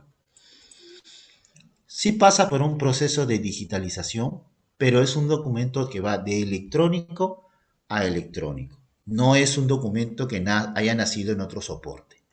Es el mismo soporte, de electrónico a electrónico. Pero hay otro tipo de documento en el cual tú vas a ver, pues, que el documento nació en papel y luego de que está hecho en papel pasa a ser documento en soporte electrónico. ¿Cómo se llama ese proceso general donde el documento que está en papel pasa a convertirse en un documento electrónico? Digitalización. Exacto, se llama digitalización, ¿ya? Pero hay que entender bien qué cosa es la digitalización. La digitalización no solamente es el cambio de soporte, es decir, no es solamente el cambio del papel al electrónico, sino eso sería captura o escaneo de documentos. La digitalización implica ciertos elementos que nosotros tenemos que reconocer. El primer elemento es que tiene que pasar por un proceso, ¿ya? Un procedimiento y varios procedimientos y tareas. Entonces la digitalización es el proceso que implica procedimientos y tareas donde se convierte siempre un documento en soporte papel a un soporte que es un soporte electrónico. ¿Ya? A un soporte electrónico. Pero este soporte electrónico no es solamente información electrónica, sino es una información que se puede ver, que se puede transportar, ¿no? Que se puede transmitir, ¿no es cierto? y sobre todo que es el sustento de algo, ¿no? De un derecho, ¿no? O es el testimonio de una actividad. Cuando tienen estos componentes que dice que se puede ver, transportar, transmitir, que es el sustento de derechos, que es el testimonio de una actividad, estamos ante las características del llamado documento electrónico, sí, ¿no es cierto? Pero que tiene una característica básica, que se puede visualizar a través de un medio digital. Entonces, esto es lo que da origen al llamado documento digital, ¿ya? Que es muy distinto al documento electrónico. El documento electrónico tiene como característica, ya lo mencioné, que tiene un soporte electrónico. En cambio, el documento digital se puede ver, se puede transportar, se puede transmitir, sustenta derechos, es el testimonio de una actividad y sobre todo, una característica importante, tiene o está firmado, ¿no? Electrónicamente, ¿no? Y validado por una autoridad. Es decir, no solamente está firmado electrónicamente, sino que esa firma está validada por una autoridad. Entonces, acá nacen dos conceptos. El primero es el firma digital, porque está firmado electrónicamente, y el segundo es el de certificado digital. Entonces, un documento digital tiene estas dos características. Ha sido elaborado incluyendo dentro de este documento una firma digital y que está amparado o validado por un certificado digital. En cambio, el documento electrónico no tiene esa característica. El documento electrónico puede llegar a ser lo que está arriba, pero no está firmado ni electrónicamente ni validado por una autoridad. Entonces no tiene una firma digital y no tiene un certificado digital. Por eso no es un documento digital. Pregunto, lo que hemos estado elaborando cuando empezó la pandemia y nos dijeron, oye, convierte tus documentos que los tienes así, ¿no? En Word, pásalos a PDF y preséntalos por el correo. ¿Son documentos digitales o no? Sí, ¿Por qué?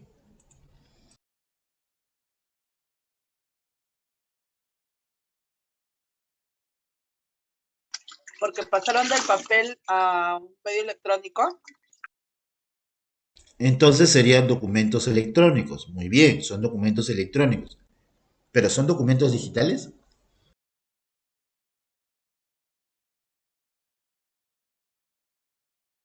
Sí, porque también se puede ver. Mira, para que tú puedas reconocer si el documento es digital o no, todo documento digital debe tener esto. Firma y una firma digital amparado en un certificado digital. Si el documento no tiene firma ni está amparado en un certificado digital, ya lo voy a subrayar así bien bonito, entonces no es un documento digital.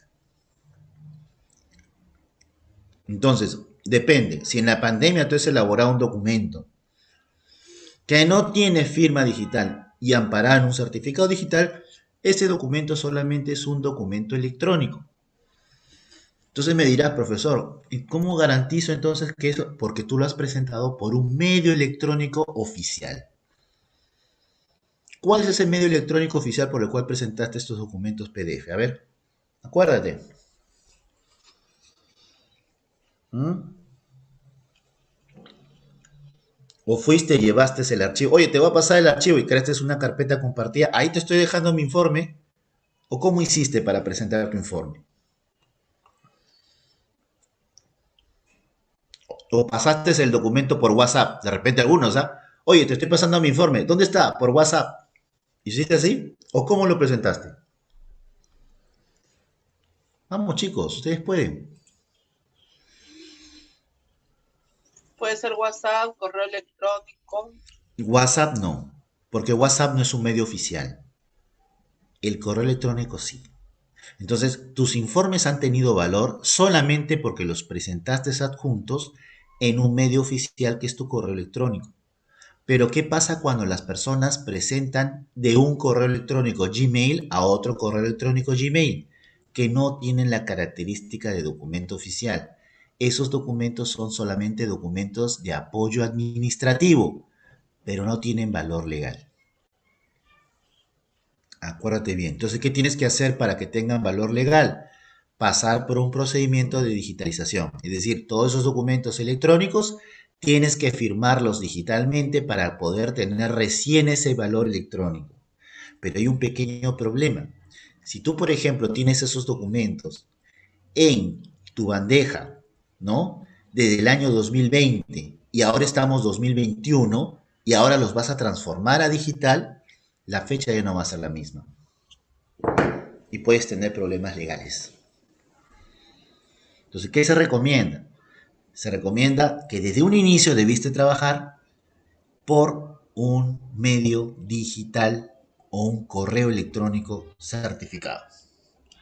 Es decir, un correo electrónico que tu entidad debió darte, ¿no? Por ejemplo, si trabajas en PCM, PCM. Si trabajas en el Banco de la Nación, el Banco de la Nación, ¿no? Para poder validar esa información.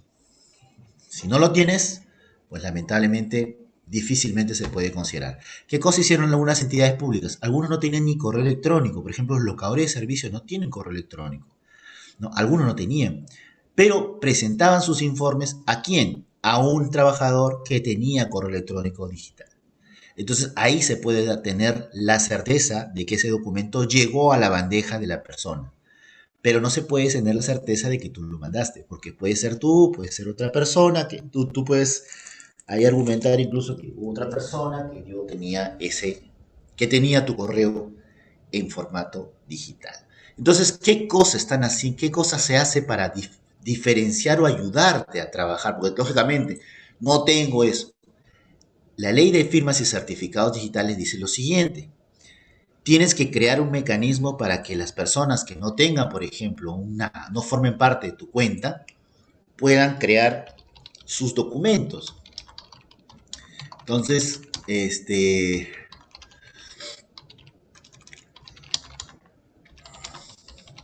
existen los medios donde tú puedes acceder a tramitar tu información. ¿Y qué es lo que nace aquí? Nacen las llamadas mesa de partes virtuales o las llamadas casillas electrónicas.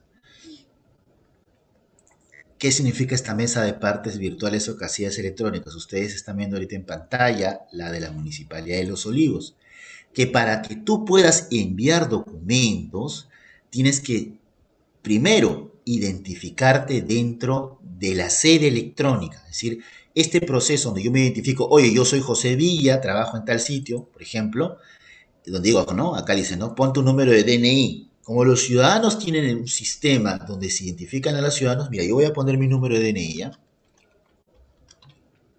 Entonces yo valido. Y aquí me tiene que aparecer mis nombres y apellidos correctos. Si no aparecen es porque el sistema está mal hecho. En este caso, no aparece, ¿no? Debería aparecer, pero no aparece. Entonces acá tengo que poner mis datos, ¿no? Pongo mi dato, Villa, ¿no? Acá pongo Córdoba, ¿no? Acá pongo José Rolando, ¿no? Ahí.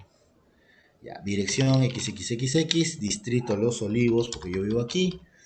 En este distrito, correo electrónico jvillacordoba@gmail.com y mi celular que está aquí, ¿no es cierto?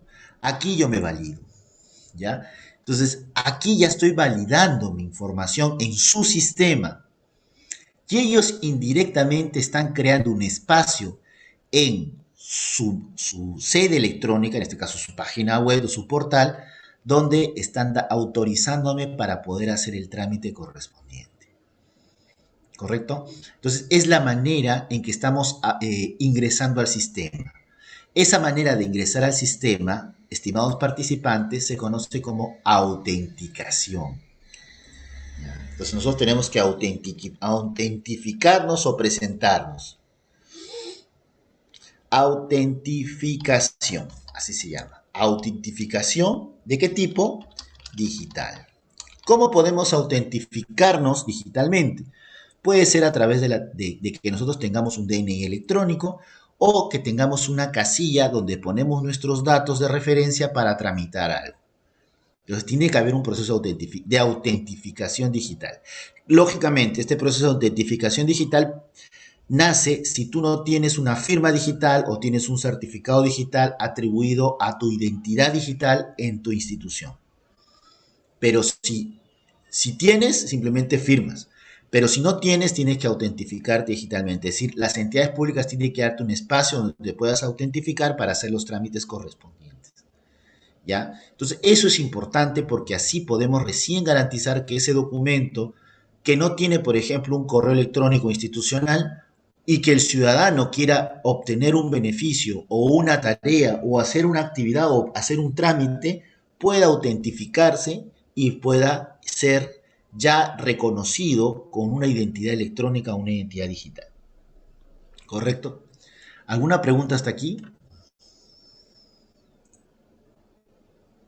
¿Ninguna? Bien, señores. Vamos a cerrar esta partecita de aquí y vamos a continuar con nuestra exposición.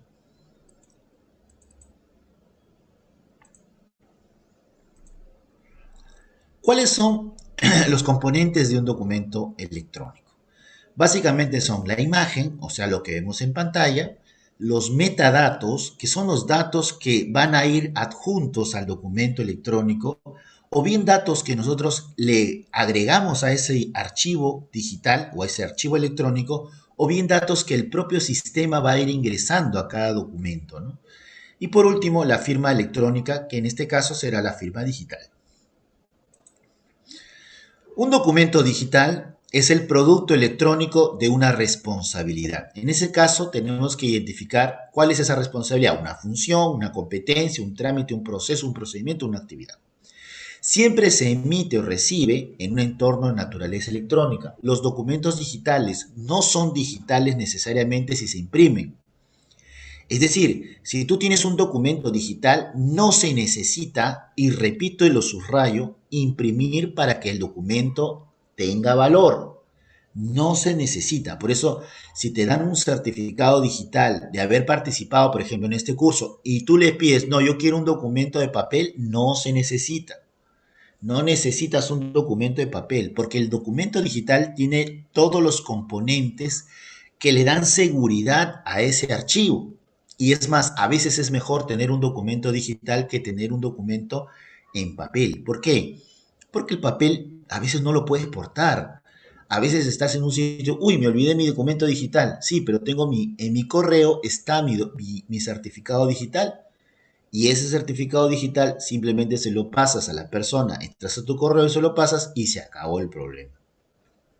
Entonces, un documento digital se caracteriza también porque produce bajo medios de seguridad, ¿no? O sea, bajo medios de seguridad, o sea, hay una línea de producción de microformas donde se generan esos documentos, inalterabilidad, o sea, no se puede alterar los documentos digitales, fiabilidad, es decir, confianza en que esa información es la correcta, autenticidad, es decir, no hay una información diferente de la que es, y secuencialidad porque se produce en el ejercicio de un proceso, ¿no? O sea, empiezas con la identificación, empiezas con la firma digital, ¿no? Un proceso de validación y por último la tramitación correspondiente. Siempre sigue una secuencia cuando elaboramos un documento digital. Entonces, para un documento digital, el término legal o forma subyace al de prueba, evidencia o testimonio. Como ya les dije, no necesitas imprimir el documento. El documento digital de por sí ya está hablando de que es original. Siempre corresponde a distintos formatos y medios, como por ejemplo, tú puedes tener un documento digital, no solamente el papel digitalizado, las personas creen que es así. No, un video también es un documento digital, un audio también es un documento digital. Por ejemplo, en el Poder Judicial generan audios y videos que van a formar parte de las actas de cada sesión de, por ejemplo, de audiencia. Se generan esos videos. Entonces, lo que da a entender pues que esa información es fidedigna, es real, tiene confiabilidad o fiabilidad, ¿no? Entonces, eso es importante. Entonces, hay documentos electrónicos que pasan a ser documentos digitales también, ¿no? Por ejemplo, las páginas web, los formatos HTML de las páginas web pasan a ser también documentos digitales. Entonces, al documento digital lo que le caracteriza es su portabilidad. O sea, tú puedes el documento digital llevarlo de un lugar a otro. ¿Por qué? Porque justamente tiene esa característica. Disponibilidad en el sentido que tú, como ya te dije, ¿no? Si lo tienes guardado en tu correo, puedes acceder a ese documento donde sea. En la China, en Japón, en cualquier lugar puedes acceder a ese documento. Lo único que necesitas es estar conectado en la red. Su acceso también, ¿no? El documento digital puede accederse por distintas personas que tengan alguna relación con el trámite. El usuario ve su documento digital. El administrador ve su documento digital, el técnico ve el documento digital, entonces tiene la accesibilidad, ¿no? Y no está sujeto necesariamente al término originalidad. En el documento digital no existe el término original y copia.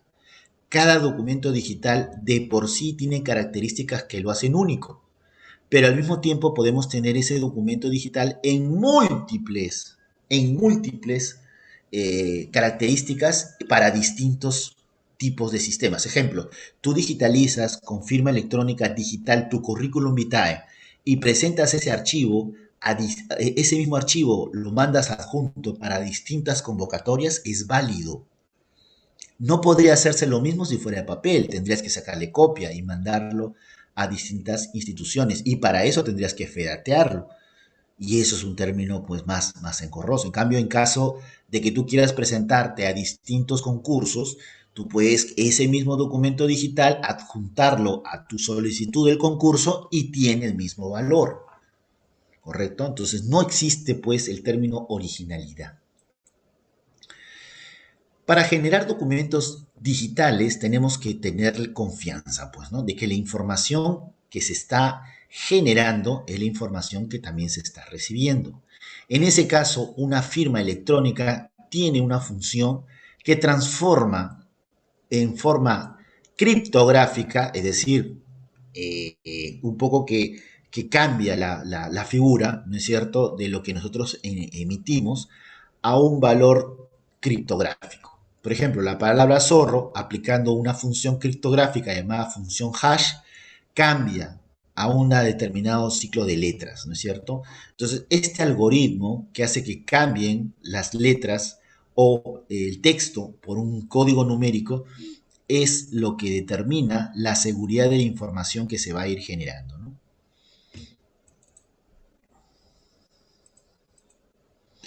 La firma digital es una firma electrónica que utiliza una técnica de criptografía asimétrica, ¿no es cierto?, en el cual se basa en el uso de un par de claves. Una clave privada que la utiliza la persona que emite y una clave pública que es la recepción que yo tengo de ese documento. Por ejemplo, yo tengo una clave privada y le quiero mandar las notas al supervisor o al coordinador. Entonces yo tendré una clave privada que solamente yo maneje, pero la clave pública es la que yo conozco de la persona que va a recibir. Entonces todo el mundo sabe del documento que yo voy a emitir, que se lo voy a mandar. Entonces ahí tengo esa clave pública o ese usuario, ¿no? Le mando a esa persona. Entonces, en una relación asimétrica, esta se va a ir relacionando entre sí, ¿no? Matemáticamente, y las personas que conocen la clave pública no van a poder derivar de ella la clave privada de cada persona que está teniendo a quien le queremos enviar el documento. Por ejemplo, yo le quiero mandar un documento al coordinador, yo tengo mi clave privada que la persona que va a recibir no conoce, pero yo sí tengo la clave pública de la persona que va a recibir. Entonces yo le mando sabiendo la clave pública, ¿no?, a la persona que va a recibir. Y la persona que va a recibir tiene su clave privada con la cual va a poder abrir, la cual yo no tengo, ¿no es cierto?, pero tiene mi clave pública que reidentifica que yo estoy mandando ese documento, ¿no? Entonces, ese tipo de encriptado se conoce como técnica de criptografía asimétrica. Entonces, una firma digital no es otra cosa que una firma electrónica, pero certificada. Tiene validez legal, evita la suplantación de identidad, permite la autenticación, permite la identificación de todas las clases de procesos administrativos, da lugar al no repudio. Es importante porque el documento digital tiene que no ser repudiado para ser considerado como un documento clave para el desarrollo organizacional. No se puede negar haberlo firmado si yo he firmado ese documento digitalmente. E implica la inexistencia de un certificado, la existencia, perdón, de un certificado oficial.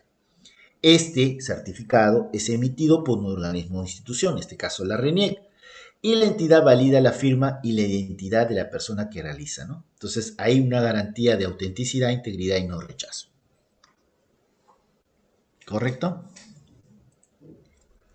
Entonces, esto lo vamos a tocar cuando hagamos el modelo de gestión documental, pero quiero decir que para poder generar una firma y certificado digital hay que pasar por un proceso de autenticación e integridad.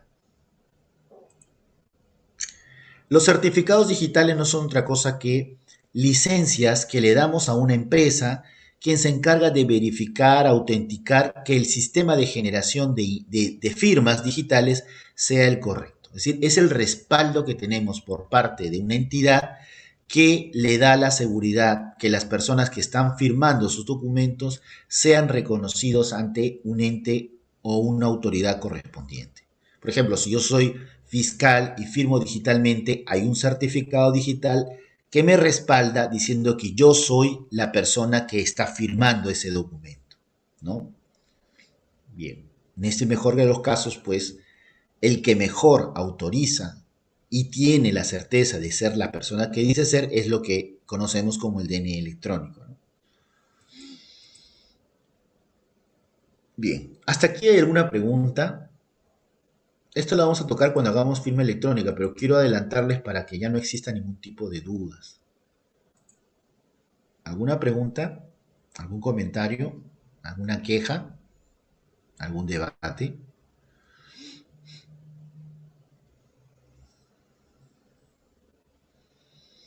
Bien, seguimos entonces. Seguimos. Miren, vamos a tocar hoy el tema de transparencia y acceso a la información pública, ¿ya? Para un poco que aligeremos el tema tecnológico. ¿Qué cosa es la transparencia? La transparencia es la apertura y exposición a la ciudadanía de todas las funciones del Estado. Es decir, nosotros nos volvemos más transparentes cuando nosotros acercamos más a los ciudadanos de la información que hemos generado. La mayoría de la transparencia se conoce como transparencia económica, pero en realidad la transparencia es todo lo que nosotros hacemos. Por ejemplo, el presidente de la República con quién se está reuniendo, ¿no? ¿Cuál es la agenda? ¿Qué es lo que va a hacer durante todo el año el presidente de la República? Eso es transparencia, ¿no? ¿A quiénes están escogiendo como funcionarios públicos? ¿Cuáles son sus virtudes? ¿Por qué se ha elegido a tal persona? No basta con decir simplemente, no, porque es gente de mi confianza, no, pero confianza, ¿por qué? Porque al final de cuentas, si tenemos un cargo público, el cargo público tiene que ceñirse a los términos de meritocracia. Entonces, la transparencia te ayuda a cubrir esos espacios de información que necesitamos para justamente tomar decisiones en la administración, en el caso de las personas que van a hacer algún reclamo, o iniciar pues procesos relacionados pues con cumplimiento de funciones, ¿no? Entonces, ¿por qué es importante la transparencia y el acceso a la información pública? Primero, porque fortalece los vínculos entre el Estado y la ciudadanía. No existe gobierno más transparente que aquel que tiene la intención, voluntad, ¿no?, de mostrar todo aquello que se está realizando con el presupuesto público, ¿no?, a sus ciudadanos.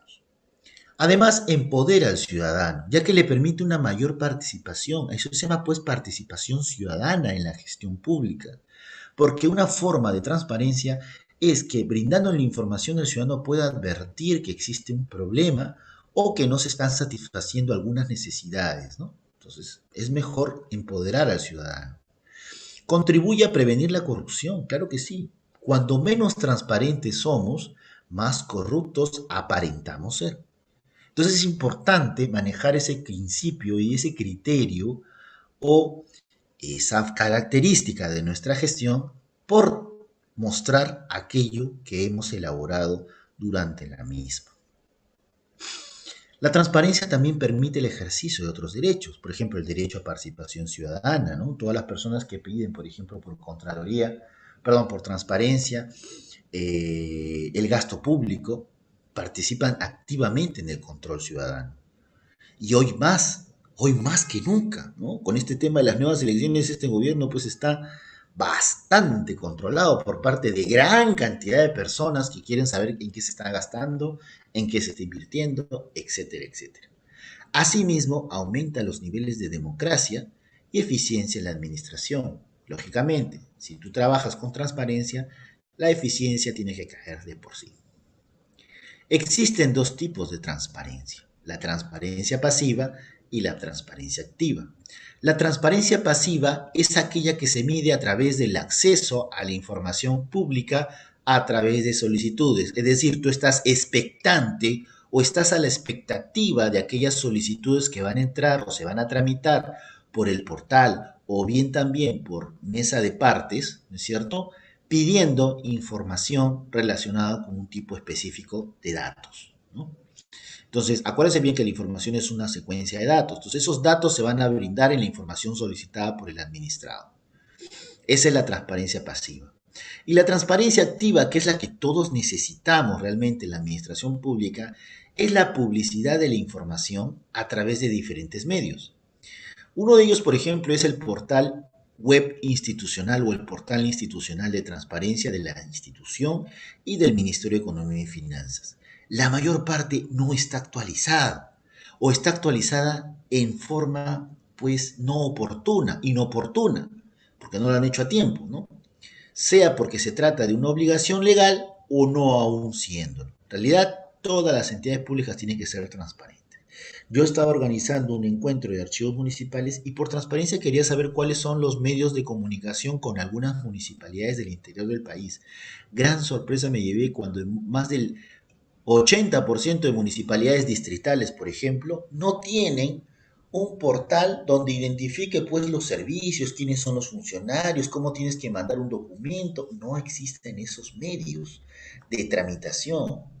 Y aún habiendo en esos lugares, porque sí he visto incluso a los alcaldes con su Facebook publicado. O sea, si tienen Facebook significa que tienen acceso a redes o a internet y está actualizado. Pero sus páginas cero, no tienen ese sistema de identificación. Y eso es poco transparente, ¿no? En tu caso, ¿has visto algún caso de poca transparencia? ¿Qué dicen ustedes?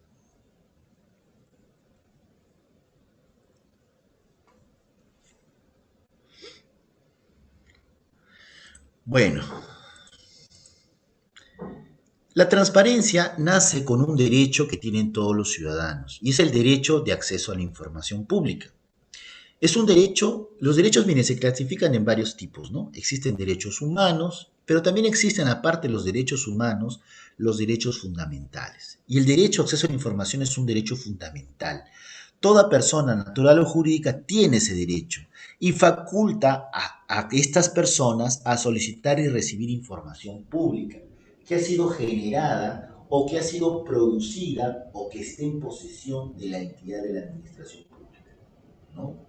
Por ejemplo, si yo no generé un documento, o sea, no lo elaboré, pero recibí ese documento de un administrado, ¿no? Yo tengo la obligación de mostrar esa información. ¿Qué información se exceptúa? Aquellos que afecten la intimidad personal y las que expresamente se excluyan por ley. Un ejemplo, las enfermedades de algunos trabajadores, ¿no? Por ejemplo, en la época del COVID, todo el mundo quería por transparencia saber si sus compañeros estaban enfermos o no. Algunos se dignaron incluso, no digo dignaron, comenzaron a pedir por transparencia quiénes estaban enfermos por COVID, ¿no? No era lo correcto, porque acuérdense bien que eso es algo, datos personales, datos de cada quien. Entonces no corresponde, ¿no?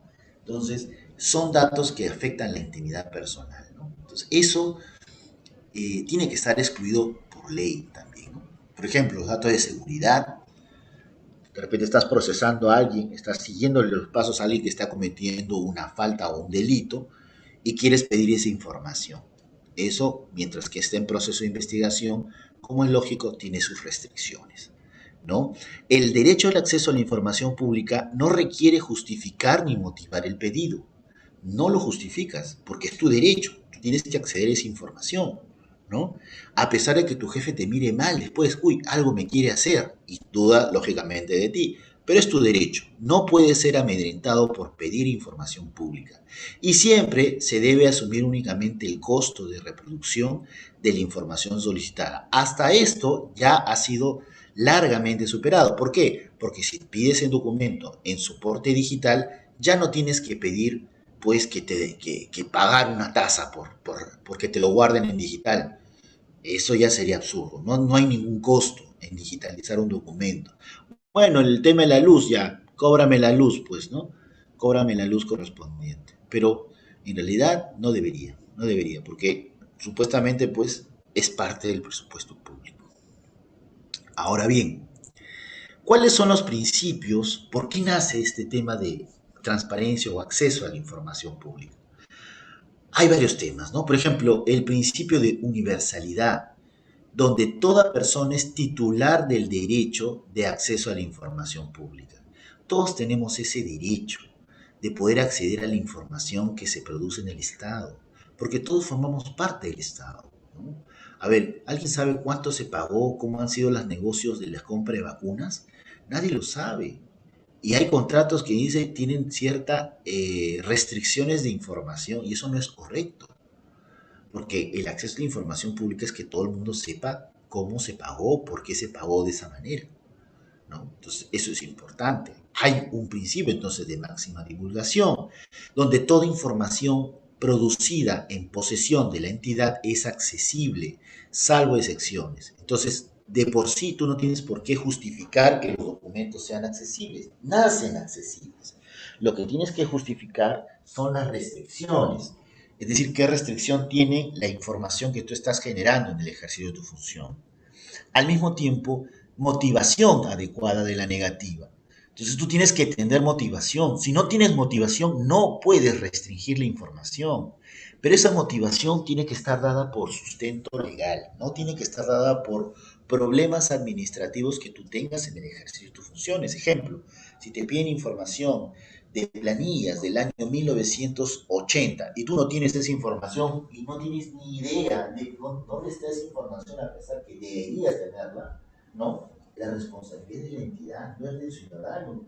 No es que no, usted no puede pedir esa información porque esa información no la tenemos. No, la ley mismo señala. Tienes que buscar esa información y agotar todos los medios para justificar, incluso informar y reportar por qué se dio esa pérdida.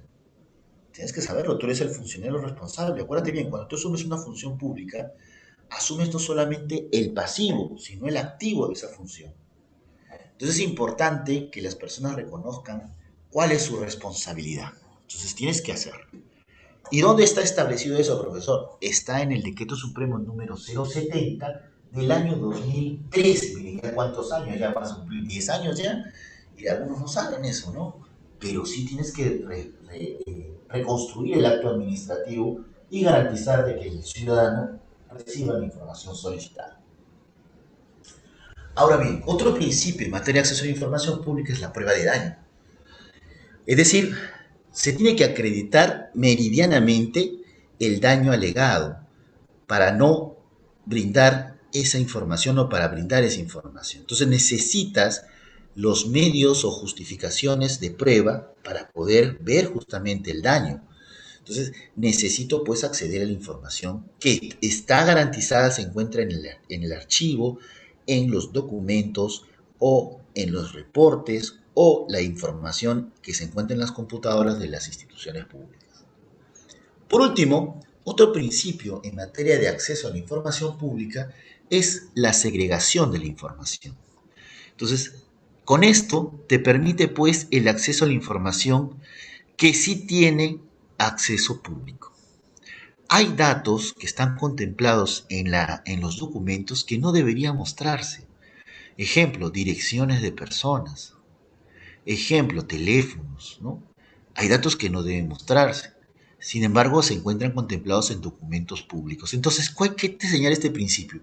Que tú puedes bloquear esas partes del documento donde existen datos personales y entregar el documento a la persona que lo solicite.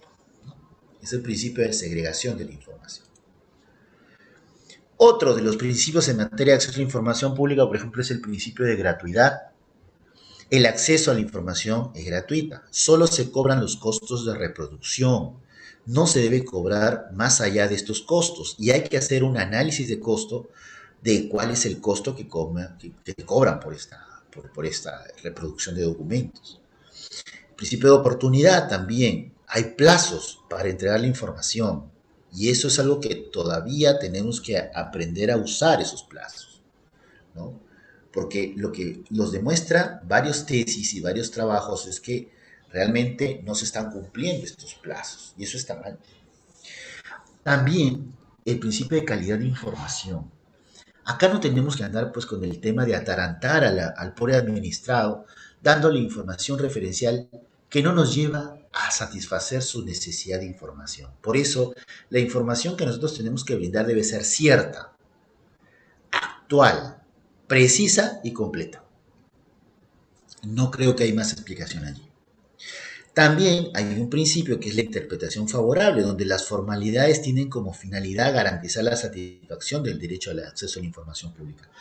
Por ejemplo, yo he visto que muchas entidades municipales te piden para acceder al acceso a la información pública una copia del documento nacional de identidad cuando eso es ilegal, porque en la última modificatoria de la ley del procedimiento administrativo general no se debe solicitar al administrado copia de un DNI. Entonces, hay pues ahí una suerte de no garantía de la celeridad del proceso, poniéndome más trabas, poniéndome más inconvenientes para solicitar información. Por último, la adopción de las medidas necesarias que garanticen el ejercicio del Estado de Derecho debe ser una secuencia de un procedimiento sencillo y un procedimiento sereno. Yo he visto entidades públicas que se lanzan la pelota, ¿no? O sea, el FRAI o el funcionario responsable de la información pública manda al funcionario, al trabajador que tiene la información y el trabajador lo devuelve diciendo, tienes que mandarle primero a mi jefe. Entonces, ese procedimiento no es célere, mucho menos sencillo, es un poco engorroso. Entonces, eso también se tiene que superar al momento de entregar información. ¿En tu institución pasa lo mismo? A ver, ¿alguno de ustedes quiere dar alguna opinión?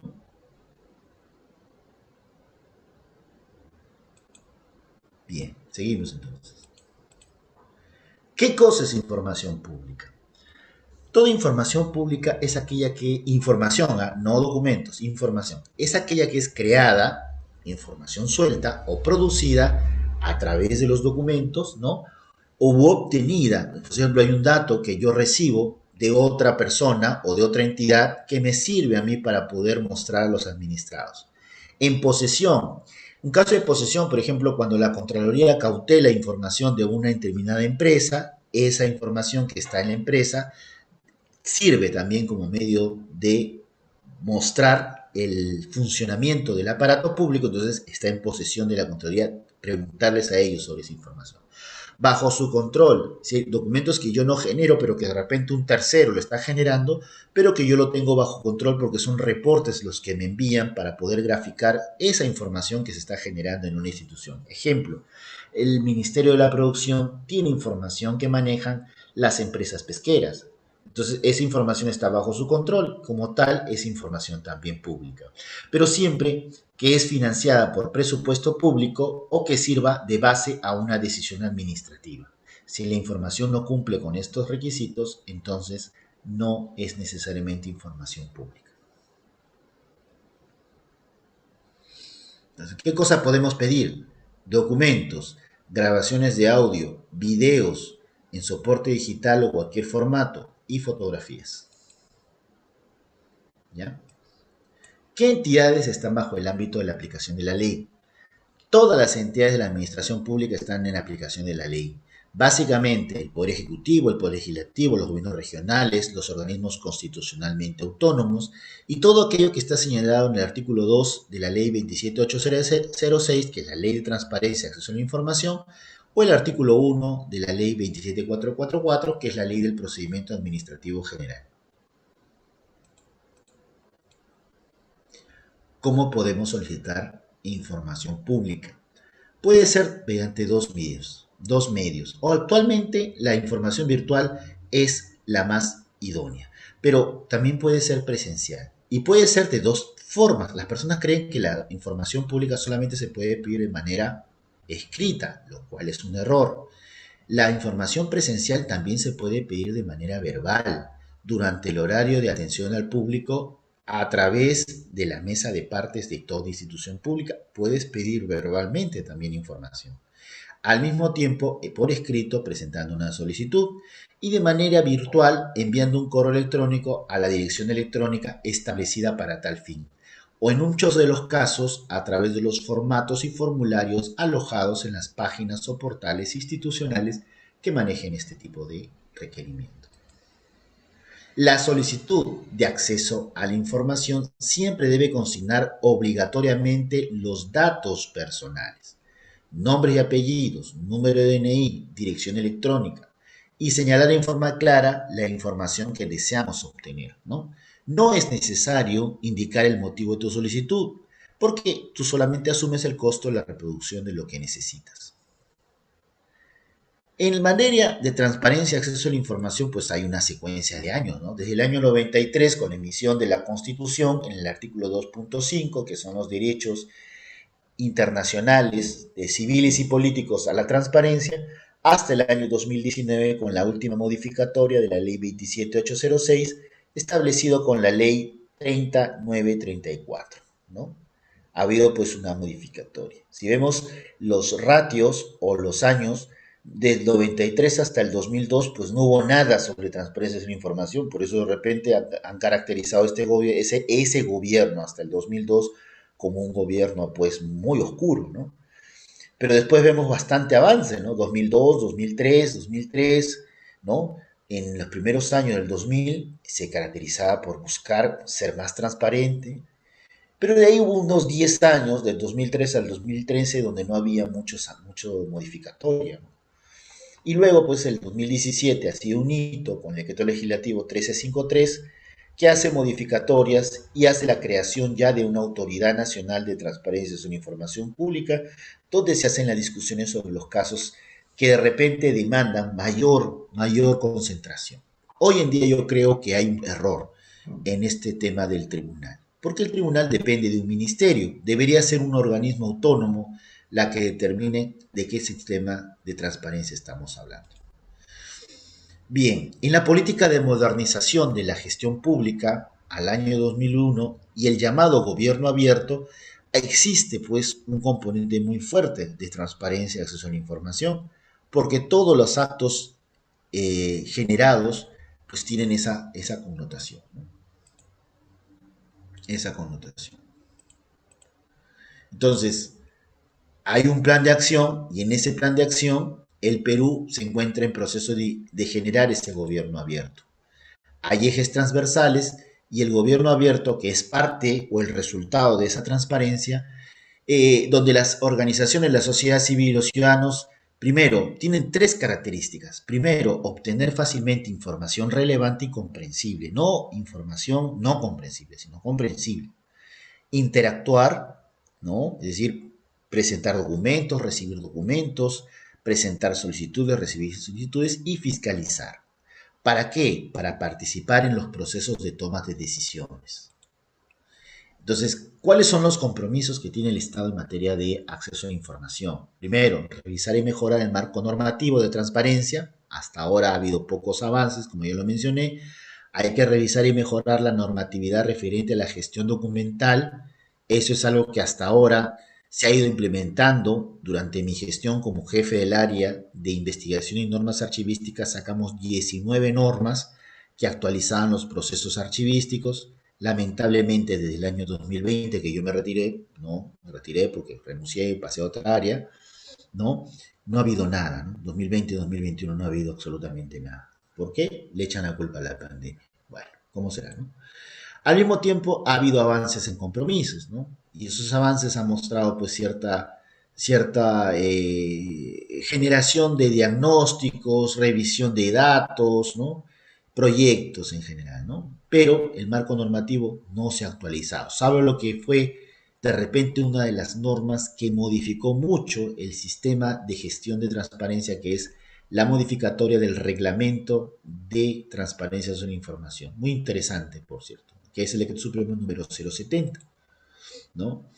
Entonces, en este decreto supremo 070, el artículo 23, donde dice gestión especializada de la información a cargo del órgano de administración de archivos, dice el cumplimiento de lo dispuesto en el artículo 21, es decir, que los documentos se generen bajo un sistema que esté avalado o amparado en el Sistema Nacional de Archivos, tiene que seguirse la secuencia de que el archivo central o la unidad orgánica que haga sus veces garantice el acopio, la organización y la conservación de la información.